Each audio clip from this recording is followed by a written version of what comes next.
Новая команда КВН из Абхазии готовится к своему первому фестивалю. Кавказский юмор, песни и танцы – все в лучших традициях нартов из Абхазии. И, конечно, при их поддержке и участии. Тимур Квиквискири в команде «Фантасмагорцы» – худрук, сценарист, режиссер-постановщик и даже больше – соавтор идеи вернуть Абхазию в высшую лигу КВН. На самом деле, после Екатеринбурга, после того, как нарты из Абхазии выиграли эту игру выпускников, мне показалось, что вот не хватает какой-то абхазской команды вновь после той выжженной поляны, которую мы оставили. Не хватает еще одной команды, молодой команды, потому что очень много лет прошло, а потребность в кавказском юморе, в классическом, в лучшем смысле этого слова, классическом кавказском юморе есть потребность, есть нужда, учитывая на реакцию зрителей и учитывая, что действительно кавказских команд, вот таких классических, нету.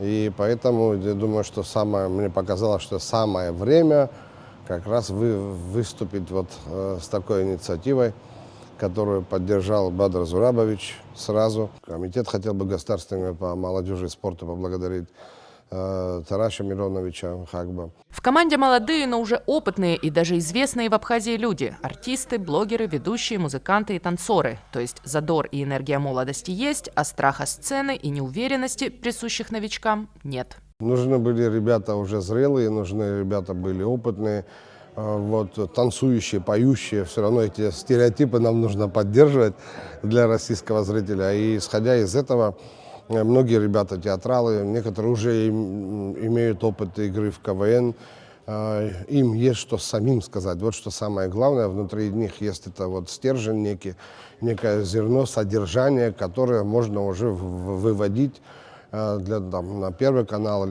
к этому нужно прийти, но тем не менее им есть что рассказать об Абхазии.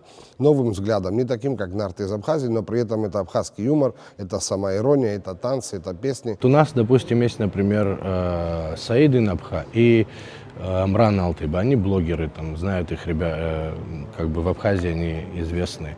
Инал, человек, с кем я учился и с детства знаком, мы учились вместе в Щуке. Еще Влад Аргун есть, но он сейчас находится в Москве. На фестиваль он не попадает, но даст Бог, когда мы поедем в Москву, он будет с нами в команде. Танцор Саид Хагба, ведущий Роберт Минасян, Лева Малишава также, да, мой однокурсник, мы тоже вместе учились с ним. Валера Берзени, его тоже знают многие в Абхазии. Очень интересные ребята собрались. За 2 дня до фестиваля репетиции идут одна за другой, работают даже без света. На фестиваль «Кивин-2026», который пройдет в Сочи с 15 по 25 января, фантасмагорцы готовят визитную карточку, небольшое приветствие, в котором нужно показать все сильные стороны команды. Поболеть за своих, к сожалению, пока не получится. Билеты на фестиваль не продаются. Это закрытый фестиваль. То есть раньше гала-концерт, лучшие номера этого фестиваля транслировались по Первому каналу, но сейчас, в последнее время, это закрытый фестиваль, где просто идут отборочные туры, где распределяются эти 500 команд по лигам, кто куда попадет. Вот там есть первый тур, второй тур, и уже идет оглашение всех результатов.